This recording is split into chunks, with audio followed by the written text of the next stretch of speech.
శ్రోతలకు నమస్కారం. కథాపుస్తకంకి స్వాగతం. ఈరోజు మనం శ్రీమతి కొంపెల్ల రామలక్ష్మి గారు రాసిన స్వధర్మాచరణ అనే కథను విందాం. ఈ కథను ఒక సామాజిక మాధ్యమం నుంచి సేకరించడం జరిగింది. ఇక కథలోకి వెళ్దాం. అయ్యా, ఆ దర్భ అక్కడుంచండి అంటూ రామకృష్ణకి చెప్పాడు ఫణిశర్మ. అలాగే అన్నట్టుగా తలూపి శర్మగారు చెప్పిన చోట దర్భని భక్తిగా ఉంచాడు రామకృష్ణ.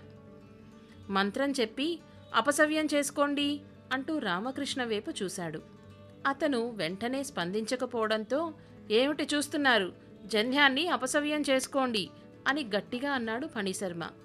ఇంట్లో ఇబ్బందుల వల్ల పితృకార్యాలు చేసే ఒకచోట తన తండ్రి ఆబ్దీకం పెట్టడం కోసం కుటుంబ సమేతంగా వెళ్ళాడు రామకృష్ణ. పూజలు చేయడం మరీ ఎక్కువ అలవాటు లేని రామకృష్ణకి ఆబ్దికం అన్నది కొంచెం కష్టమైన పని. పురోహితుడు ఇస్తున్న సూచనలను పాటించే విషయంలో చాలా ఇబ్బంది పడుతూ కొన్ని పనులు అడ్డదిడ్డంగా చేస్తున్నాడు. అసహనానికి మారుపేరుగా ఉండే ఫణిశర్మ సహనానికి పరీక్షలా ఉంది రామకృష్ణ వ్యవహారం. మధ్య మధ్యలో చాలా విసుక్కోవడం మొదలెట్టాడు ఫణిశర్మ. రామకృష్ణ సిగ్గుపడుతూ తన పనులకి మర్యాదగా క్షమాపణ చెప్పుకుంటూ చేస్తున్నాడు కార్యక్రమం.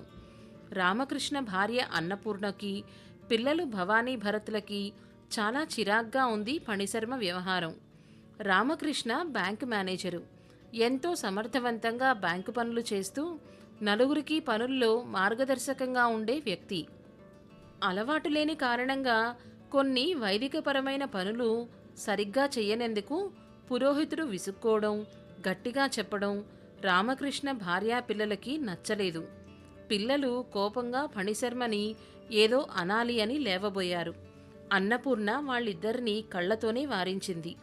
ఆబ్దీకం పూర్తయింది. తాంబూలంలో 500 రూపాయల దక్షిణ పెట్టి ఫణిశర్మకిచ్చి మనస్ఫూర్తిగా దండం పెట్టాడు రామకృష్ణ. అన్నపూర్ణ, భవానీ భరత్లు అయిష్టంగా నమస్కారం చేశారు. రామకృష్ణ చాలా వినమ్రంగా సంజాయిషి ఇస్తున్నట్టు ఫణిశర్మతో అన్నాడు. మన్నించండి శర్మగారు, వైదికపరమైన విధి విధానాలు ఎక్కువ నేర్చుకోలేకపోయాను. ముందు ముందు కాస్త దృష్టి పెడతాను అని నమస్కరించాడు. మేనేజర్ క్యాబిన్లో కూర్చొని కంప్యూటర్లో తన పని చేసుకుంటున్న రామకృష్ణకి బయట నుంచి గట్టిగా మాటలు వినపడడంతో తలెత్తి చూశాడు. విషయం అర్థం కాక తలుపు తీసుకుని బయటికొచ్చాడు. ఫణిశర్మను అటెండర్ జగదీషు కేకలేస్తున్నాడు. ఎన్ని స్లిప్పులు వేస్ట్ చేస్తావు, ఇందాకటి సంధి చూస్తన్నా, తెల్వకపోతే అడగాల ఎవ్వలనన్నా, గిట్ల వేస్ట్ చేస్తారా అంటున్నాడు.